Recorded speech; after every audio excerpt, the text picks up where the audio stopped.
My name is Yahya Ben Ali. For 2 decades, I served as an imam in the coastal city of Oran in northwestern Algeria. He was a respected figure, a spiritual guide to many, someone people looked to for advice, comfort, and direction. But if you saw me today, you might not recognize that man. Have you ever looked into the eyes of someone you admired and seen only contempt? Have you ever felt the weight of doors closing, not just physically but symbolically, like walls erected against your very existence? I have.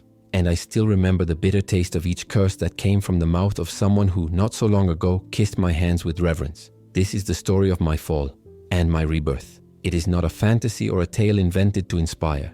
It is a raw living truth. A story about how light can reach even the depths where tradition has taken too deep a root.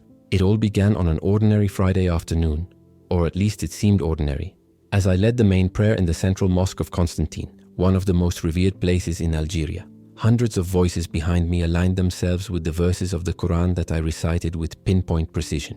Each word came out of my mouth as part of a ritual repeated thousands of times, but that afternoon, there was something different in the air. The warm desert wind blew through the mosque's windows, bringing with it a subtle scent of spices, cumin, saffron, perhaps nutmeg, and the distant sound of the city's market. The mosque's columns, covered in ancient tiles, reflected a golden glow that spread throughout the hall, nothing out of the ordinary, and yet my heart was restless. Little did I know that on that sunny afternoon, a silently planted doubt would begin to grow. A doubt that over time would lead me to question everything I thought I knew. In Algeria, where almost the entire population is Muslim and where laws against apostasy are strict, being an imam is more than a job. It is an honor, a calling that shapes not only your place in society but the way you see the world. I was trained for it from childhood. I would wake before dawn to memorize the Quran under the supervision of my father, Karim Ben Ali, a strict but deeply respected man, a professor of Islamic jurisprudence at the University of Algiers. He was a war hero, a veteran of the struggle for independence from France. I grew up hearing his stories from the trenches, where he swore that under the bombs no one dared doubt the existence of God. That God, of course, was Allah, and the faith he instilled in me was unquestionable.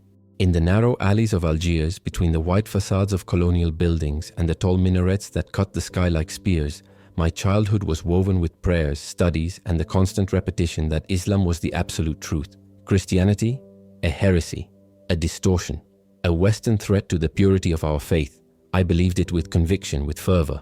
I defended this truth with sharp words and robust arguments. There was no room for doubt. The world was clear. We had the light. The rest lived in darkness. But my brother, my sister, if you have ever wondered if God can reach even the most hardened heart, if he can tear down walls that have taken decades to build, then listen carefully. Because I am living proof that there is no social position, no cultural tradition, no religious allegiance that is stronger than the transforming love of the living God, the one who searches the deepest part of the soul and shines light where before there was only shadow. My journey was neither quick nor easy. It was full of internal struggles, sleepless nights, and silent tears that soaked the carpet where I once lay prostrate 5 times a day. Each step toward the truth of the gospel was like crossing a minefield that I had helped to create with years of blind devotion. I invite you to walk with me on this journey, not as someone reading a distant story, but as someone listening to the heartbeat of a soul that found against all odds the path of grace. For the story I'm going to share is not about me. It is about the one who found me in the midst of my certainty and showed me something infinitely greater, the truth that sets me free. I remember as if it were yesterday the first time my father took me to the madrasa. I was only 6 years old, but the memory is etched in my mind with an almost sacred clarity.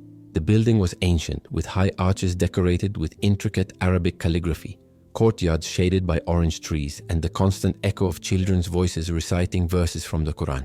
To me, the place seemed more like a palace than a school. "Now, my son," my father said with a firm hand on my shoulder as we walked through the main gate, "here you will begin to cultivate the only wealth that truly matters in this life, the knowledge of Allah and His Prophet." His eyes shone with pride and reverence. At that moment, even though I did not fully understand the weight of his words, I felt a seed being planted within me, a mixture of responsibility, honor, and mission. And it grew. By the age of 10, I had memorized half the Quran. While other children got dirty playing soccer in the dusty streets of Algiers, I sat for hours on the cold floors of classrooms, listening to white-bearded elders teach me about the Hadith, the Sharia, the pillars of faith. The discipline was strict, but I didn't see it as a burden. It was my path, my destiny. My mother, Amina, was a woman of deep faith. I never saw her leave the house without her full hijab, and her speech was always soft, as if each word had been first passed through a prayer. Every morning, while it was still dark, she would wake me with a gentle touch on the shoulder and the phrase that would become almost a mantra in our house. "Arise, my son. He who fears Allah rises before the sun." While I was doing my ablutions, she was already preparing breakfast with steady hands but a heart devoted to spirituality. "Allah is with you every step of the way," she would whisper, like a blessing. At 18, I was accepted into the prestigious Al-Amir Abdul Qadir Islamic University in Constantine. It was one of the greatest honors of my youth. Walking through its halls was like entering a sanctuary of wisdom. There, under the guidance of teachers trained at Al-Azhar in Egypt, I delved deeply into tafsir, Quranic interpretation, fiqh, jurisprudence, and theological logic. I excelled in debates, and my professors quickly recognized me as a promising mind. But even as my ideas grew, the country descended into dark chaos. My years of study coincided with the Algerian Civil War, a time of bloodshed and uncertainty. I saw classmates disappear, some recruited by the GIA, others by the FIS. Their faith was turned into a sword. I chose a different path. I did not want war. I wanted light, clarity, education. Knowledge was my jihad. My first position as an imam was in a modest mosque in Oran near the sea. I was only 25 years old and had a fervor that made me seem older. My sermons began to attract followers from all over the city. Simple, educated people came to hear this young imam who spoke with such passion, who quoted scripture accurately and at the same time touched their hearts. Time passed and my reputation grew. I married Fatima, the daughter of a well-known merchant in the neighborhood. She was a sweet woman with dark eyes and a strong faith. We had 3 children. I raised each of them in the image of what I believed to be the Islamic ideal: discipline, study, prayer. Our home was a reflection of our faith. The walls were adorned with verses from the Quran. The air was always scented with incense and devotion. For nearly 20 years, my life had been marked by an almost sacred rhythm. The 5 daily prayers were the pillars that held everything together. I ran the mosque, taught at the local madrasa, counseled families on disputes, marriage, inheritance. People came to me not just for religious answers but for life advice. My beard, now speckled with grey, made me even more respected. At the age of 45, I was appointed Director of Islamic Studies at the University of Oran. It was a milestone. I published books on tafsir, was invited to international conferences, and gave interviews on national television. My name was listed among the greatest contemporary scholars in the country. I had reached the top of the mountain, and from up there, everything seemed secure, unshakable, eternal. But life, my brother, my sister, life has its own ways, and sometimes it is at the height of our success that the shock comes. When we believe that nothing can bring us down, that is when God, or should I say the real God, reaches us, because He is not limited by the domes we build, the ideas we defend, or the titles we hold.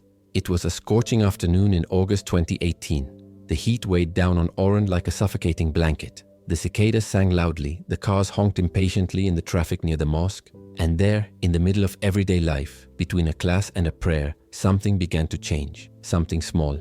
A conversation, a forgotten book, an unexpected look, a seed that once again was planted. But this time, it would not be a seed of tradition. It would be one that would germinate towards truth. It was a muggy afternoon at the University of Constantine. The ceiling fan spun lazily above my head, moving the warm air just enough to keep me from suffocating. The walls of my office, covered with old books and scribbled papers, seemed to close in on me as I pored over drafts of my doctoral dissertation. The topic? A critical analysis of inconsistencies found in certain hadith, traditions that I believed undermined the true image of Islam. My goal was clear: to strengthen our faith by purging it of the distortions and misinterpretations that Orientalists, especially Christians, often use to discredit it. Among the texts spread out on the table, one hadith stood out in particular. I had read it countless times, but something about it just wouldn't leave me alone.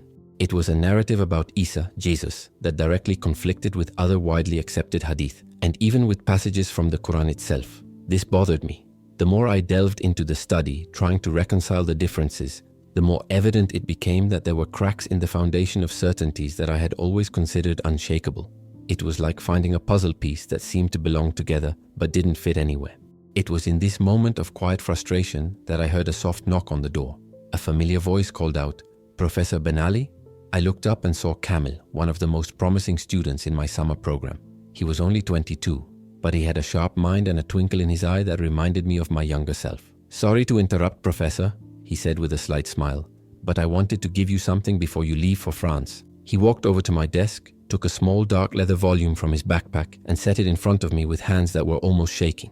"It's a gift, in appreciation for your guidance." I could tell that despite his casual tone, there was a tension in the air, as if he were committing a dangerous act. And he was. When Camel was gone, I examined the object. I expected a book on Islamic theology, perhaps a compendium of jurisprudence or a rare manuscript. But when I opened the cover, my heart leapt. It was a New Testament, in Arabic.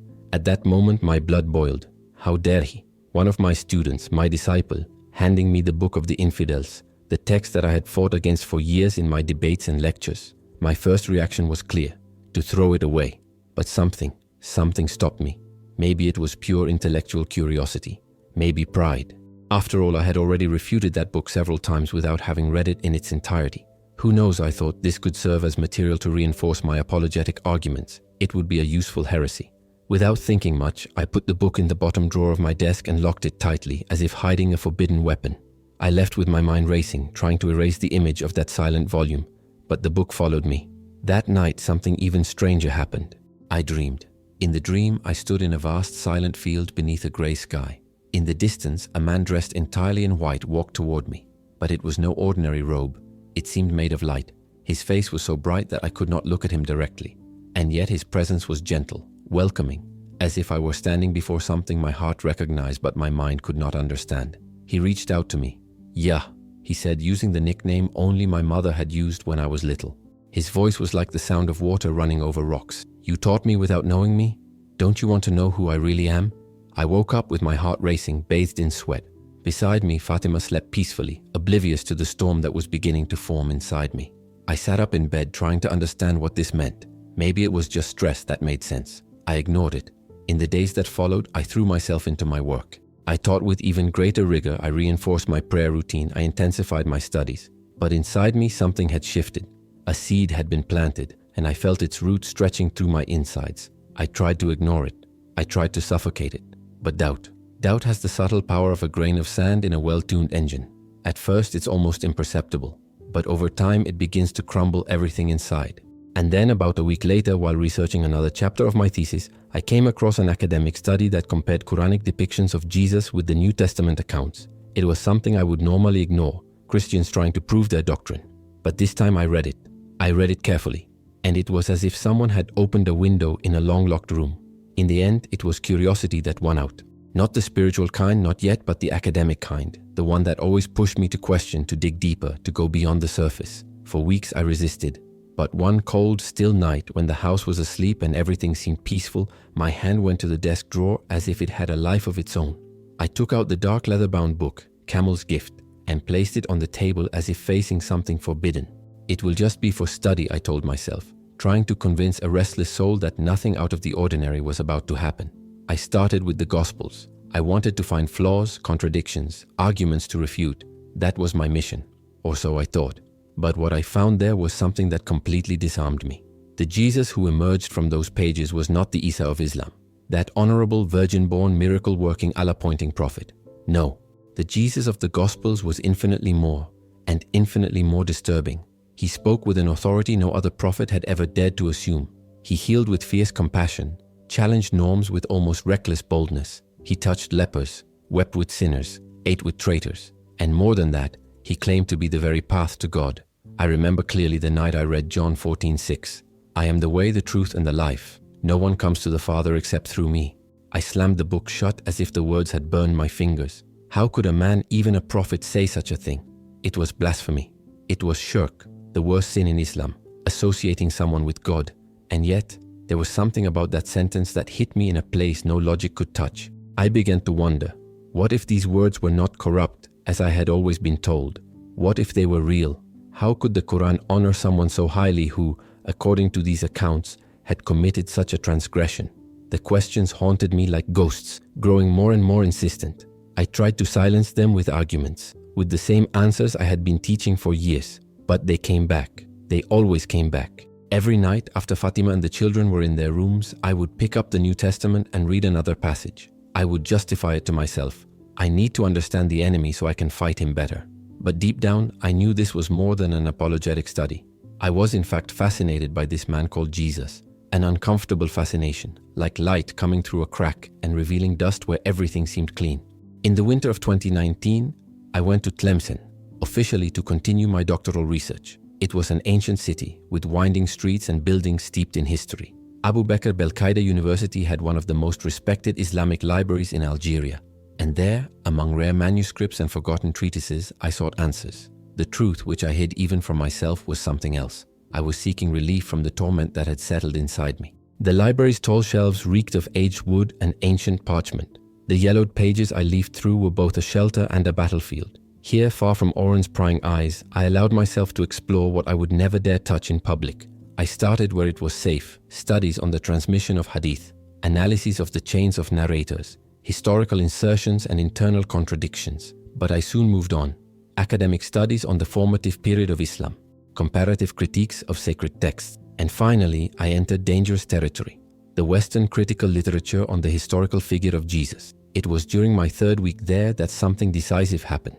While reviewing an ancient catalogue of Greek manuscripts, I came across a reference to fragments of the New Testament that dated back to the 3rd century, long before what I had been taught was the period of the supposed corruption of the Gospels. It stopped me in my tracks. I requested access to a few articles that discussed these texts. The librarian, an elderly gentleman with thick glasses and a sharp, almost suspicious gaze, scrutinized my request carefully. "These documents are often requested by foreign Orientalists," he said, his tone as neutral as it was calculated. "Are you preparing a rebuttal, Imam Ben Ali?" He smiled, putting on the mask he wore perfectly.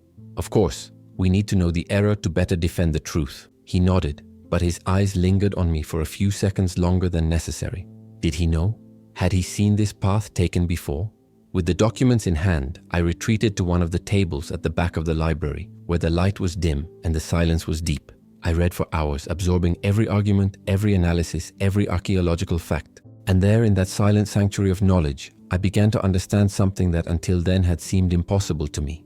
The real possibility that the Gospels were not a hoax, but rather a forgotten, rejected revelation, hidden behind the walls of tradition.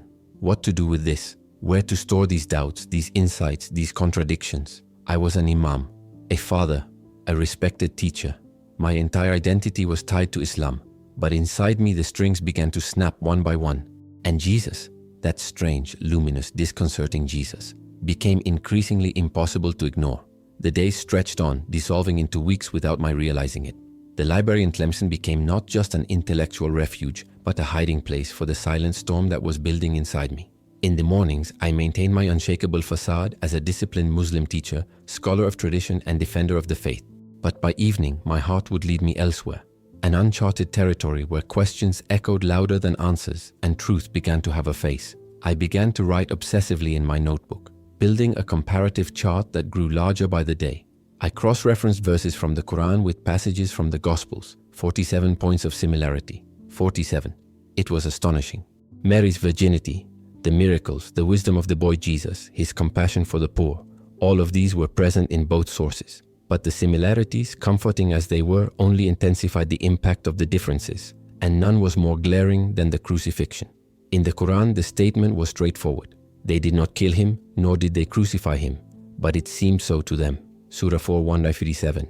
As a child, I had been taught that Jesus did not die on the cross, that God took him to himself, and that someone else, perhaps Judas, took his place. But now, as I read historical accounts from Roman, Jewish, and even secular sources, I found a disconcerting consensus. The crucifixion of Jesus of Nazareth was a historical fact, widely documented and accepted even by atheist scholars. It was on a quiet afternoon, as the call to prayer of Asa echoed through the city and the library halls were empty, that I read a passage from Tacitus, the Roman historian, mentioning the death of Jesus under Pontius Pilate. Then I read Flavius Josephus, and then Lucian of Samosata, and then a passage from Marabas Serapion. All of them, without ties to Christianity, reported the death of Jesus as a historical event. The cross was no longer just a symbol of faith. It became a gaping wound in the fabric of what I believed to be immutable truth. I closed the book and stood there motionless, my eyes brimming with tears. The pain I felt at that moment was more than theological confusion. It was the collapse of an entire world built on absolute convictions. "Oh God, show me the truth," I whispered between the shelves, my voice hoarse with emotion. "If I've been wrong all this time, give me the courage to accept it. Give me the strength to follow wherever the truth leads." That night, the man in white returned to my dream. This time we were in a desert, but not the scorching desert I had known since I was a boy, the one where only silence reigns. It was a different desert, almost magical. Tiny green plants sprouted from the sandy ground before our eyes, as if something invisible had awakened them out of nowhere. He looked at me gently and pointed to the buds. "Now," he said, his voice like a gentle breeze, "this is how truth grows, in a heart that seeks it honestly." I woke up before dawn, my face damp. I didn't know if I'd cried in my dream or if the tears had fallen in my sleep, but something inside me had changed. It was no longer just an intellectual conflict. It was an existential quest. Over the next few days, I established a secret ritual. During the day, I maintained my academic routine, reading Islamic texts, supervising research, keeping up appearances. At night, in the modest hotel room I had rented, far from campus, I devoted myself completely to reading the New Testament, no longer as a critic, but as someone thirsting for something I could not name, but which I recognized every time I read the words of that man from Nazareth. The Sermon on the Mount hit me like an avalanche of light. "Blessed are those who mourn, the merciful, the pure in heart." How could these words be so radically beautiful and yet so ignored in everything I knew of the religion it taught?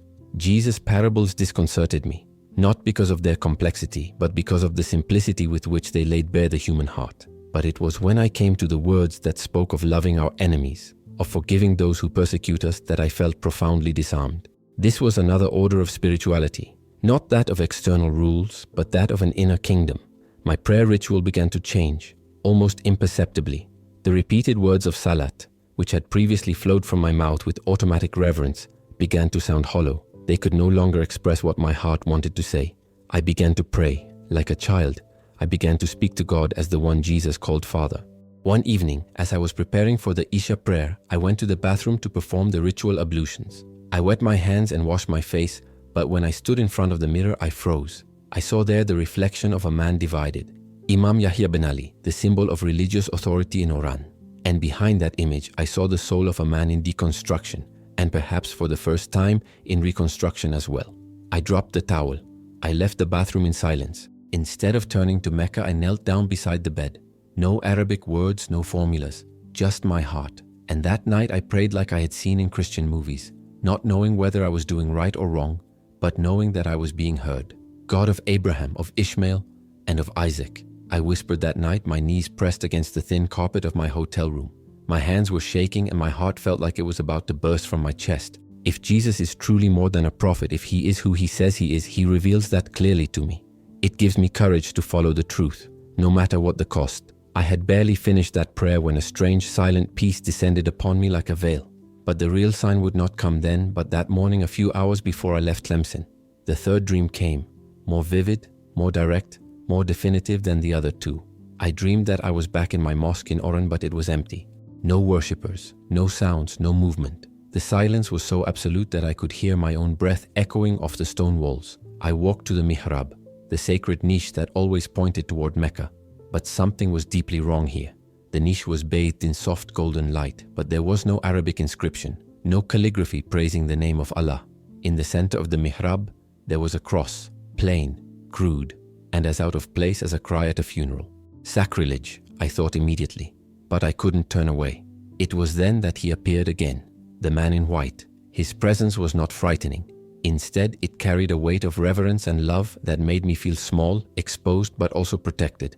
He did not appear this time from a distance, but beside me like a friend who knows all my fears and yet remains. "Yahya," he said, and his voice was like water running over stones, soft and steady, irresistible. "You have sought sincerely. Now you must choose." He looked at the cross and then at me. "Will you continue teaching what you no longer believe? Or will you have the courage to follow the truth?" He reached out his hand. I woke up at that moment drenched in sweat. The room was still dark, the air still. I sat up in bed, breathing hard as if I had run a marathon in my dream. But there was clarity. For the first time since the crisis had begun, I knew I was at a crossroads of no return. I returned to Oran with another soul inside the same body. Fatima, my wife, noticed almost immediately. She commented fondly on my lack of appetite, my sleepless nights, my distant gaze during meals. She attributed it all to academic fatigue. How could I confess that I was facing the greatest spiritual rupture of my life? How could I say that the one she called a prophet, I was now beginning to call savior? The weeks that followed were a kind of schizophrenia of the soul. During the day, he was the same Imam Yahya bin Ali, Neatly trimmed beard, firm voice from the pulpit, erect posture, impeccable recitation of the Quran.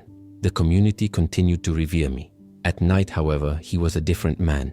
A divided man who would lock the door of his office under the pretext of revising his thesis, but who, in reality, knelt before pages of the New Testament like a thirsty man before a spring. There, hidden in the silence, I read about the kingdom that was not of this world, about the Son who revealed the Father, about the God who came to dwell among us, not as a warrior, but as a servant. But I needed help, theological nourishment, quiet support. And so I did something risky. I reached out online to a professor of comparative theology in Europe. I used a false identity. I said I was just a Muslim scholar interested in interfaith debates. I never revealed that I was an imam. But my questions hinted at something deeper. What is the historical evidence for the resurrection? How do we understand the divinity of Christ in contrast to strict monotheism? Is it possible for Jesus to be truly God and yet not betray the oneness of God? The responses I received were not attacking or proselytizing. They were thoughtful, calm, evidence-based, full of historical references, but also imbued with humility. For the first time, someone was responding not to win an argument, but to help a man in crisis. It was one ordinary sunny afternoon when everything came crashing down. I was preparing my Friday sermon on Allah's mercy. As I was looking up references on forgiveness, I realized that I had unwittingly written down a phrase Jesus said in the Gospel of Matthew, "Forgive, and you will be forgiven." I erased it. Then I wrote it again, with different words, in an Islamic tone. But the message was there. That Friday I preached as I always did. But at the end of the prayer, one of the elders of the mosque approached me. His eyes were filled with tears. He took my hands tenderly and said, "Imam Ben Ali, today, your words spoke directly to my heart. I have never heard anyone speak of Allah with such love." I was paralyzed. What had he felt? Was it just emotion? Or had he also heard something that went beyond the boundaries of formal religion? At that moment, I realized something deeply disturbing. Perhaps I was not alone. Perhaps many there carried doubts, anxieties, desires for a more intimate, more loving, closer God. A God who was not just in the rules, but in the heart. Over the next few months, I began to quietly weave gospel concepts into my sermons, wrapped in Islamic language. I spoke of Jesus not just as a prophet, but as the Word of God, the Word of God, a Quranic title that now resonated within me with new meaning. At night, my most sacred moments were no longer on the prayer rug facing Mecca. They were on the cold floor of my office after everyone else was asleep, with my Bible open, praying like a child learning to speak to the Father for the first time. And it was then that I understood. I had already begun to follow Jesus, not with fanfare, not with words, but with my whole being. It was on a silent night, marked by the distant sound of ocean waves kissing the shores of Oran, that something inside me finally snapped. I was alone in my office, the dim light from the lamp casting shadows over the stacked books. I had just reread for the 10th or 20th time the accounts of the crucifixion in the Gospels, and something was different about that reading. It wasn't an academic analysis. It wasn't a reading for refutation. It was in surrender. The words seemed to leap off the page, filled with a holy pain, with a love that transcended all logic. Tears began to stream down my face and I could not stop them. They were not tears of doubt but of recognition. If this was true, if he had truly allowed himself to be crucified out of love for humanity, then everything I had ever known needed to be rethought. The notion of a God who gives himself, who suffers, who loves to the point of death, it was at once shocking and irresistibly beautiful. And there, kneeling among piles of books and centuries of tradition, I whispered what I never imagined I would say, "Jesus, if you are truly the way, the truth, and the life, then I give my life to you." It was February 2020, a month that has remained etched in my heart as a turning point. 6 months of inner struggle had led me to that simple and definitive prayer. At that moment, I understood that my inner faith had passed the point of no return.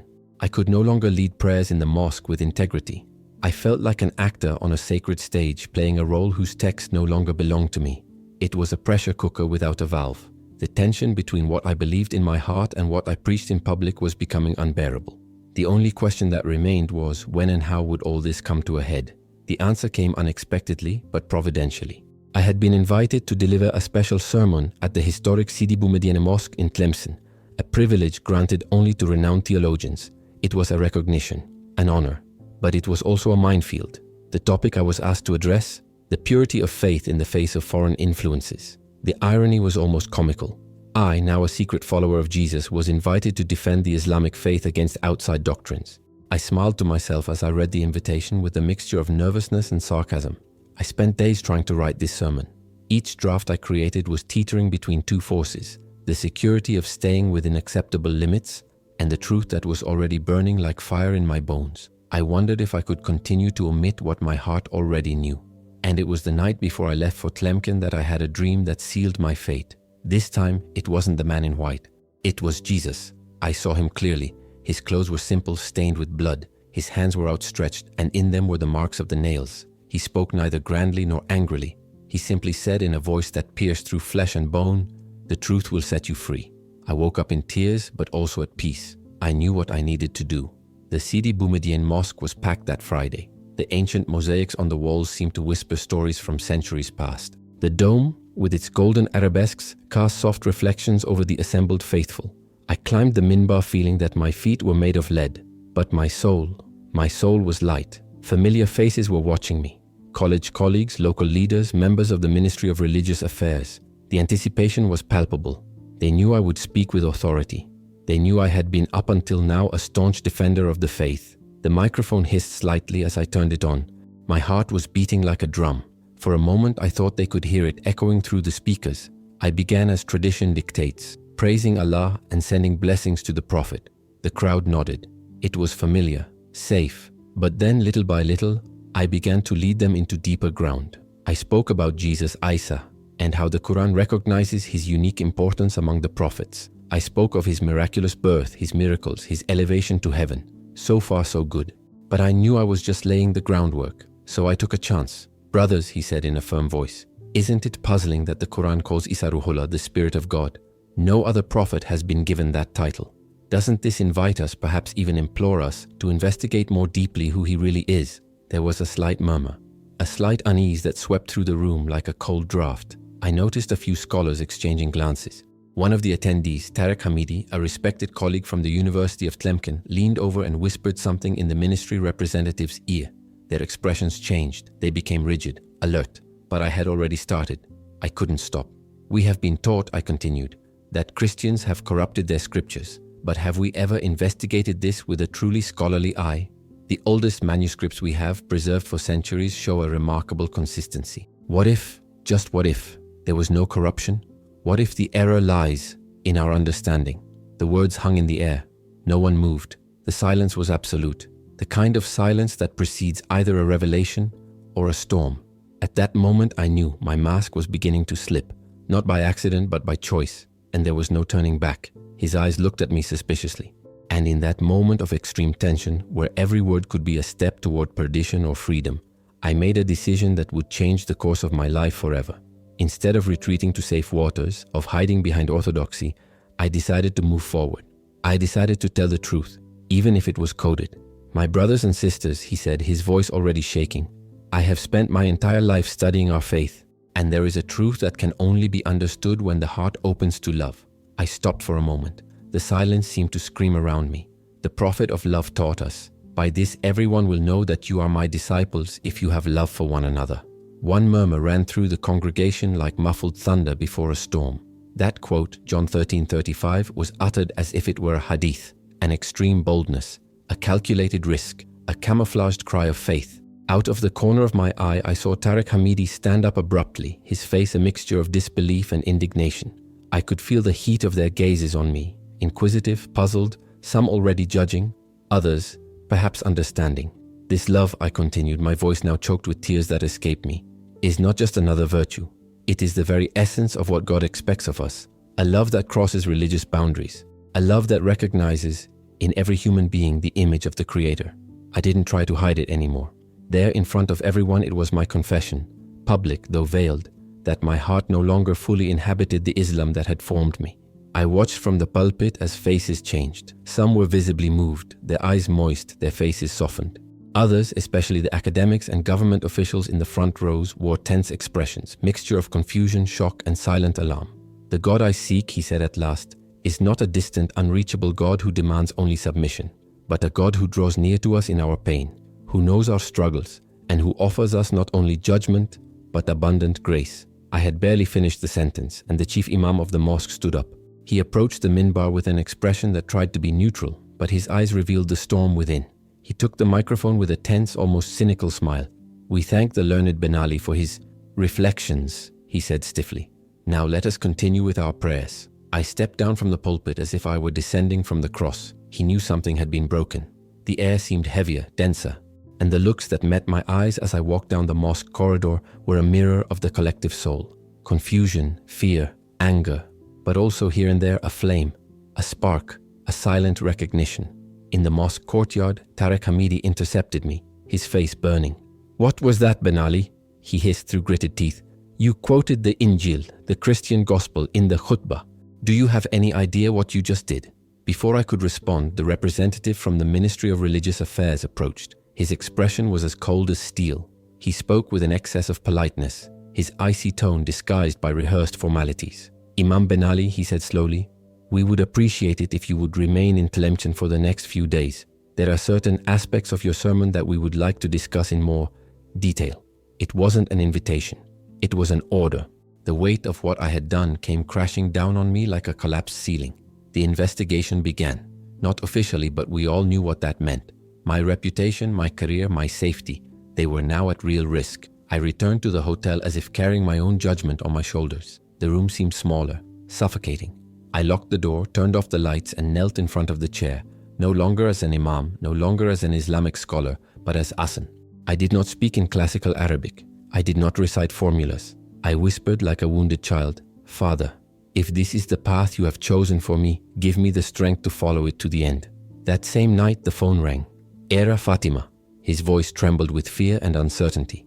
"Yahia, 2 security men came here. They said it was just routine, but they searched your office. They found things." My heart stopped. The New Testament, my notes, reflections, quotations from the Gospels, questions about the Hadith. All of this was on my desk. She continued almost in a whisper. "They asked if you had any contacts with foreigners. One of them took your laptop. The other took photos of the papers." I closed my eyes. What I had feared for months was now in motion. "What did they say?" I asked, already feeling the weight of the answer before my wife could even speak. Fatima's voice wavered, almost breaking.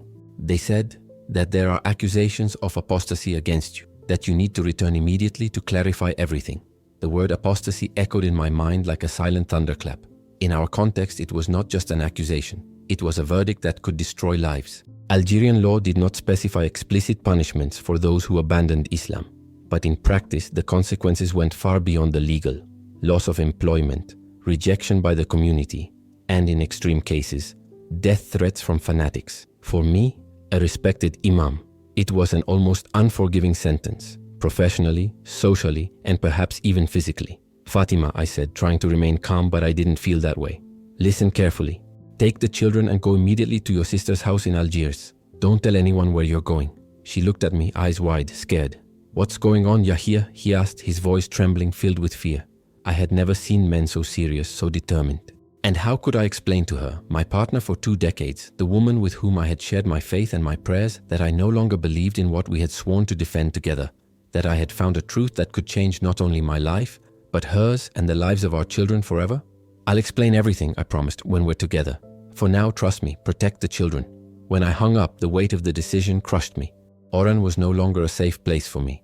The authorities were on alert, and my home, which had once been a refuge, had become a trap. With shaking hands, I dialed a number that Camel, a beloved former student, had given me months ago in case I ever needed help. "I'm in trouble," I said bluntly, when the voice on the other end answered. "May the peace of Christ be with you, Professor," replied a calm but firm voice. "Where are you?" 3 hours later, a man named Yusp picked me up at a prearranged meeting point, far from the hotel's surveillance. He asked no questions as he drove through the quiet streets that bordered Tlemcen. We arrived at a small, modest house where 4 people were waiting for me around a simple table. They were Algerian Christians, part of that underground church that for so many years I saw as a threat to the order of our society. Ahmed, who appeared to be the leader of the group, looked at me with a mixture of caution and compassion. "We know who you are, Imam Ben Ali," he said directly, without beating around the bush. "Camel has told us everything. Your doubts, your questions, your search. But we didn't expect you to make a public statement," he added. "It wasn't planned," I confessed, feeling the weight of what I had done. I just couldn't keep lying to myself. Samira, the only woman in the group, offered me a cup of hot tea and a piece of bread. "Welcome to the narrow path, brother," she said with a sad, almost maternal smile. "We all paid a price for following Christ on this earth, but none of us has ever been an imam." The tears escaped uncontrollably. These strangers, these Christians whom my tradition had taught me to despise, were now my refuge, my family in the midst of my crumbling world. That night, between sips of tea and sighs, I told them my entire journey. The first doubts that assailed me, the dreams that woke me up, the secret readings, and finally, the unshakable conviction that Jesus was in fact the Son of God. Ahmed listened to me with an attention that seemed to absorb every word, every sigh of my wounded soul. When I finished, he spoke slowly, in a deep voice that still echoes in my memory. Yahya, your decision is not yours alone. It is a living testimony to all of us that God can touch even those who seem most distant. But the path you have chosen will be more difficult than ours. That same night, as the group joined in prayer for my journey, news arrived that dashed what little hope I had left. An anonymous contact at the Ministry of Religious Affairs revealed that a fatwa had been issued against me, a formal declaration of apostasy, an unforgiving verdict. The Tlemcen Ulama Council acted with speed that bordered on astonishment. The sermon I had delivered, the Christian literature found in my office, all served to hasten the conviction. The fatwa not only excluded me from the Islamic community, but also declared that I had no right to repent, a sentence almost certain to justify the radicals' violence. Ahmed looked at me deeply and said with regret, "You can't stay here in Tlemcen any longer, not even in Algeria. Your only chance is to leave the country as soon as possible." My heart sank. How could I leave my family behind? My children, Fatima, everything I had loved and built was trapped in this barren soil. Samira, who knew the pain of loss well, for her husband had also been a victim of this divisive faith, held my hands with comforting firmness. "Sometimes," she said, her voice soft but full of conviction, "the greatest act of love you can do for your family is to protect them, even if it means being away from them for a while." The following days were a whirlwind of fear and desperate preparations. The network of Christians, who were now my only hope, made sure I remained hidden while they plotted how to get me out of that place. In one of the few moments I was able to speak to Fatima, I called her without revealing my location. "I don't understand what's happening." I heard her trembling voice on the other end of the line, tears mixing with despair. "People are saying horrible things. They say you betrayed us, that you became a Christian. That can't be true, Yahya, right?" The silence that followed was more eloquent than any words. "It can't be," she cried, pain spilling over into every syllable. 20 years of serving Allah together. Our family, our children, our lives. How could you?" I took a deep breath, my voice choked with years of internal struggle. "I have found the truth," I replied simply but definitively. "And when the truth is revealed, there is no going back." "And us?" Her voice was almost lost in a desperate whisper. "And our children? I love them more than anything. That's why I have to leave. As long as I'm here, they'll be in danger because of me. When I'm safe, I'll find a way to talk to you, to bring them if you want to come with me." A heavy silence fell. Then, with a coldness I never expected, Fatima replied, "I do not recognize the man I'm speaking to.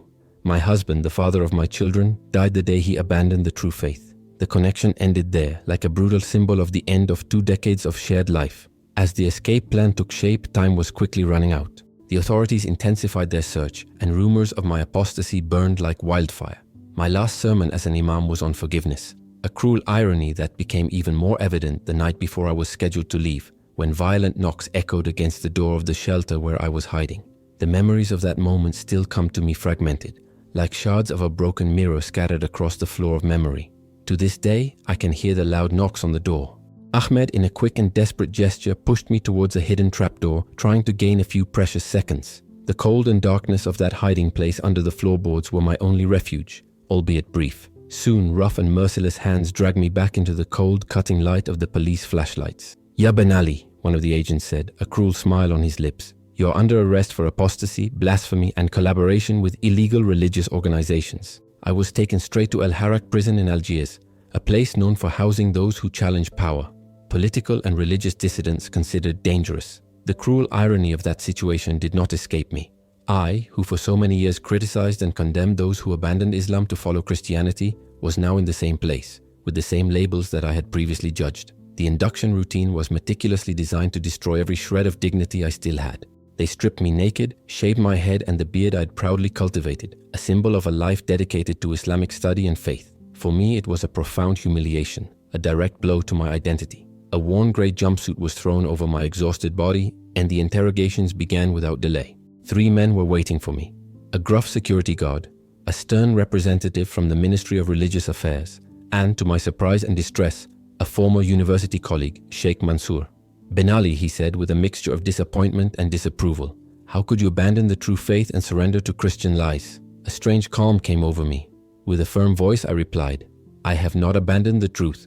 I have found it full and true in Jesus Christ. What came next was a systematic effort to not only break my body but destroy my spirit. They showed me photos of my wife and children, revealing that they now lived under constant surveillance as silent hostages to my betrayal. Is it worth losing all this? They asked, always whispering, trying to sow deep doubts within me. Sleep was denied, isolation consumed me, and humiliation was constant. But worst of all was the crushing loneliness. As a former imam, I was kept separate from other prisoners, like a kind of pariah. The days dragged on and on and on as I marked time, scratching little lines on the wall with the button of my uniform, searching for meaning in the monotony of prison. In this dark place, my only companion was the faith that had been born in my heart. Without a Bible to hold, I clung to the verses I had memorized, reciting them like a mantra on nights when the silence was almost deafening. Jesus' words about forgiveness took on new weight as I prayed for those who persecuted me. The turning point came about 4 months after my arrest, when a new interrogator appeared with a cold, calculated offer: sign a confession that denounced other believers in exchange for clemency. He presented me with a list, names I knew well: Ahmed, Samira, and others who had risked everything to help me. We have 2 options, he explained, impassive. You either sign this confession detailing how these people manipulated you and formally renounce your Christian faith, or you face the consequences. In exchange for my confession, I was promised a lighter sentence, a quicker release from the prison that was consuming my soul. But at that moment, my mind turned to those who had bravely risked everything to protect me: Ahmed, Samira, and so many others. A wave of determination washed over me. I cannot betray these brothers and sisters, I replied, surprised even by the firmness of my own voice. That was when the darkest period of my imprisonment began. I was thrown into total isolation, a cold, windowless cell where time dissolved into a sea of silence and fluorescent lights that never went out, stripping away any sense of day or night. Meals were reduced to scraps, and interrogations began to occur at unpredictable times, often in the middle of the night, when exhaustion was already stifling. During one of these sessions, after almost 3 days without sleep, my body was oscillating dangerously between lucidity and delirium. The interrogator was shouting, his eyes full of rage, but deep inside me, something unexpected happened. A deep supernatural peace enveloped me. In the darkness of the room, I thought I saw again the figure of the man dressed in white. Only this time he was there, right next to me. With a firm voice, even though I was exhausted, I interrupted the interrogator. You are with me. He leaned across the table, perplexed, and asked, What did you say? I smiled, feeling something grow inside me, a strength I had never known. I'm not alone. He's here. He never abandoned me. The man stepped back, visibly shaken by the serenity emanating from me. From that moment on, something changed inside my spirit. The fear that had been slowly consuming me gave way to an unshakable certainty. No matter what came, I no longer walked alone. About 6 months later, something unexpected happened. I was awakened before dawn and taken to a cold office where they returned my few belongings to me, along with documents authorizing my parole. Only much later would I understand the real reason for that decision. International human rights organizations had gotten involved in my case, turning my situation into a delicate problem for the government, which no longer wanted the diplomatic weight of a former imam converted to Christianity. I went out into the streets of Algiers, my body frail and my spirit renewed but marked forever. I had lost more than 20 kilos. My beard was full of gray hairs, and according to a friend who saw me at the time, my eyes carried the distant look of those who have seen too much to forget. However, this freedom was fragile, almost illusory. My apartment was empty, devoid of life. Fatima, with the support of the religious authorities, had filed for divorce, and my children were forbidden from having any contact with me. I was an outcast without ties or support. But amidst this darkness came a glimmer of hope. On my last night in El Harrach, one of the prison guards, in a discreet and risky gesture, approached my cell. In a low voice, almost a whisper, he handed me a small piece of paper. You are not alone, he said. There are others like you, even among us. On the paper, a name and an address in Béjaïa, a contact for the house church, a small secret refuge for Christians in Algeria. With this tenuous connection and a newfound desire to live truthfully, I began the next stage of my journey. A path that I knew would take me far from the land that until recently was all I had known. The small apartment in Béjaïa quickly became a refuge, a temporary sanctuary amid the storm that was gathering around me. Murad, a fisherman of Berber origin, a man of few words but immense courage, risked his own safety by offering me shelter. His family, like mine, had a history of resistance against the Arabization and forced Islamization that had plagued our land for generations. Many of them had found in Christ a freedom that their oppressors could never understand. For those 3 months, I lived like a shadow. My face, once known to crowds from my sermons and public meetings, had now become a liability. I grew my hair long, wore modest Western clothes that helped me blend in, and avoided any looks that might give me away.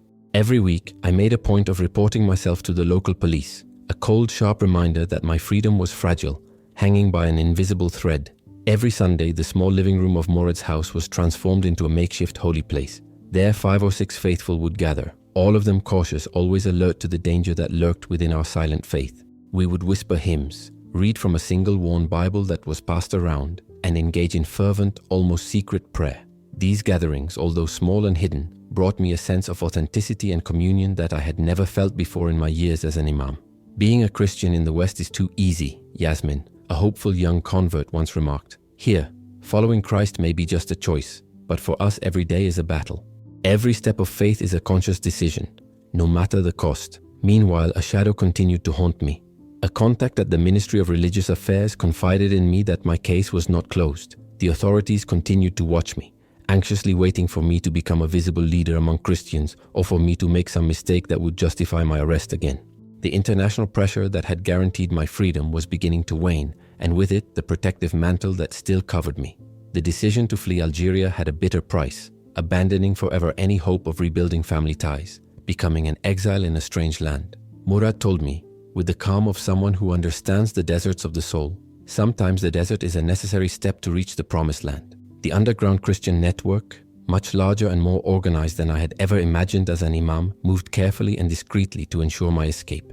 The night before I fled, I wrote letters to my children, words that attempted to explain my conversion, not as a rejection but as a search for a truth I could no longer ignore. I never knew if they received them, but I held out hope. I remember that night clearly. The small fishing boat set off silently from a secluded cove near Béjaïa. It was past midnight, and the starry sky was the only evidence of the adventure that was about to begin. Murad and 2 other faithful accompanied me on the first leg, risking their own lives for my safety. After sailing about 10 miles off the coast, we spotted a Spanish vessel, part of a secret agreement of discreet routes that I prefer not to reveal to protect those who still use these dangerous paths. "Remember," were Murad's last words whispered against the wind. "You were a magnet to many, but now you are a witness to all." I spent 3 days hiding in the hold of the ship, sustained only by water, stale bread, and fervent prayers. Upon reaching Spanish soil, I fell to my knees, overcome by an emotion that crushed me and at the same time liberated me. For the first time in a long time, he could praise freely, without fear. Months later, after a long and tense process, I received refugee status in a European country, whose identity I prefer to keep secret to preserve my safety. The first time I stepped into a church, an ancient cathedral whose stained glass windows filtered the sunlight in mesmerizing patterns of color, I stood still. A wave of emotion washed over me. For years I had preached that such places were symbols of false doctrine. Now, with tears streaming uncontrollably down my face, I felt a spiritual welcome so profound that my knees gave way, and I knelt there surrendering to a new life. An old man who was passing by, not understanding my language but recognizing the universal language of the moved soul, approached me silently and placed his hand on my shoulder as I wept. It was a simple gesture, but full of humanity, a sign that, even in strange lands, the spirit can find solace. Today, in 2025, my life has taken a turn that I could never have imagined during my days as an imam in Oran. In exile in Europe, I have developed a unique ministry that is born from the confluence of my decades of Islamic education and a deep understanding of the cultural and theological barriers that Muslims interested in Christianity face. My modest apartment has become a quiet hub of activity, supported by several Christian organizations. There, I have set up a small translation studio where I work tirelessly to convert Christian literature into Aldisha, the Algerian dialectal Arabic that rarely receives the attention of formal translators. Each translated word is a seed planted in my homeland, a land to which I can no longer physically return, but which I have never abandoned in my heart. Perhaps the most surprising part of this ministry is the growing number of imams and Muslim religious leaders who reach out to me secretly, using encrypted platforms and secure networks. With them, I have deep theological dialogues, discussing questions that have haunted them for years. Not all of these interlocutors choose Christianity, and that is not my primary goal. My goal is to open spaces for honest questioning, to create bridges for respectful dialogue, something rarely allowed in traditional Islamic circles. I never imagined discussing Christian theology with a former imam. A renowned scholar at an Islamic university in the Middle East recently confided to me. His arguments are all the more disturbing because they come from someone who knows Islam from the inside. not from an easily dismissed Western missionary. My body bears the marks of my journey, the scars on my back from the lashes I received in prison, the nightmares that sometimes disturb my sleep, the look described by my friends as a mixture of sadness and light. They are scars that bear witness to a transformation that cost everything, but that I would never trade for anything. The price has been high. I have not seen my children in almost 4 years. My parents have passed away without reconciliation. My reputation in Islamic academia, built over decades of diligent study, has been destroyed, replaced by infamy plastered across extremist websites. My name appears on lists of apostates who for some deserve death. Even here in Europe, I must maintain discretion, take precautions, aware that the long arm of extremism respects no borders. And yet, in the midst of all these losses, I have found a spiritual richness that transcends any material or social good. The community of believers has embraced me with a love that defies human logic. Strangers have become family. My faith, forged in the fires of persecution, is a strength that many longtime Christians would envy. But the most surprising fruit of this journey is the testimony that blossoms, invisible, silent, yet powerful. The living proof that truth, when found, cannot be erased. I have been receiving reports from reliable sources within discrete missionary networks that reveal something surprising. More than 200 imams around the Islamic world are studying the New Testament in secret year after year. These are not public meetings or open-air debates. They are quiet research, carried out away from watchful eyes, where these religious leaders delve into the pages of the Gospels and the Apostolic letters. What amazes me even more is that according to these same sources, about 68% of Muslims who convert to Christ come to him through their own investigation, through direct reading of the scriptures, not through preachers who knock on doors or preach in the streets. That was exactly the path I took. Alone in the shadow of doubt and fear, I leafed through those pages with hope almost extinguished, until the light of truth shone with a strength I will never forget. When I think of all that I have lost, I remember my turban, the respect that my title of Imam gave me, and my homeland, which I had to leave behind. I always say this when people ask me about my journey. They took all of that from me, my status, my home, my family. But they could never steal what I discovered in that light brighter than the blazing desert sun. It was in 2023 that I experienced one of the most remarkable moments since I embraced this faith. One silent morning, through a secure channel, I received an unexpected message. It was from Kamil, the young man who, years ago, had left a forgotten New Testament on my desk, like a small seed planted in the arid soil of my soul. He now worked for a Christian organization in France, helping refugees from North Africa find shelter and hope. In the message, he wrote, "Professor Banali, when I read that Bible, I didn't expect much. It was like throwing a seed in the middle of the desert, not sure if it would ever germinate. I never imagined that with time, God would make it blossom, transforming it into a living testimony that today inspires an entire generation of sincere seekers." I was breathless at what came next. My oldest son, the one who had grown up hearing his distant and different father's name, had secretly sought out Kamil. He wanted to understand why I had given up everything we had. "I need to know what he found, something that was worth more to him than us," my son said. And Kamil handed him a New Testament, exactly like the one he had once given me. You who are listening to me now may wonder why I insist on telling this story. I do not do this to gain applause or to paint myself as a hero. I am simply an imperfect man, a seeker who, by the grace of God, found the truth that changed his life. I share this because at every step, from the lonely hours of study in the old library of Tlemcen to the dark days in El Harak prison, I have seen the hand of God at work in ways that defy all human logic. If you are facing your own spiritual battle, let me tell you something important. There is no tradition so ingrained that it cannot be penetrated by the light of truth. No social position, no matter how respectable, is more valuable than the freedom we find in Christ. And there is no price too high to pay when the calling is to follow the flame that God has lit within our hearts. My journey is not just a story of persecution and survival. It is, above all, a testimony to the transformative power of a real encounter with Jesus Christ. To those who live in religious freedom, I humbly ask that you do not take this blessing for granted.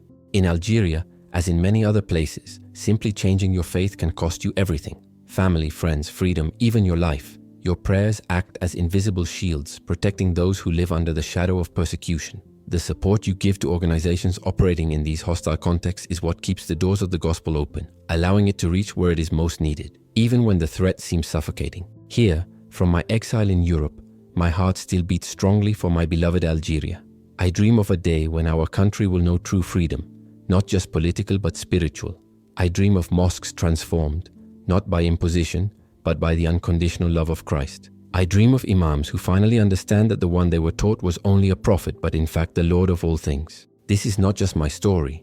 It is the story of thousands of anonymous people whose names we will never hear, but whose lives and testimonies are quietly changing the Islamic world from the inside out. May God keep us faithful to the end. May the light that shone in the Algerian desert continue to spread until no corner remains in the shadows. He who began this work in you will complete it until the glorious day of Jesus Christ.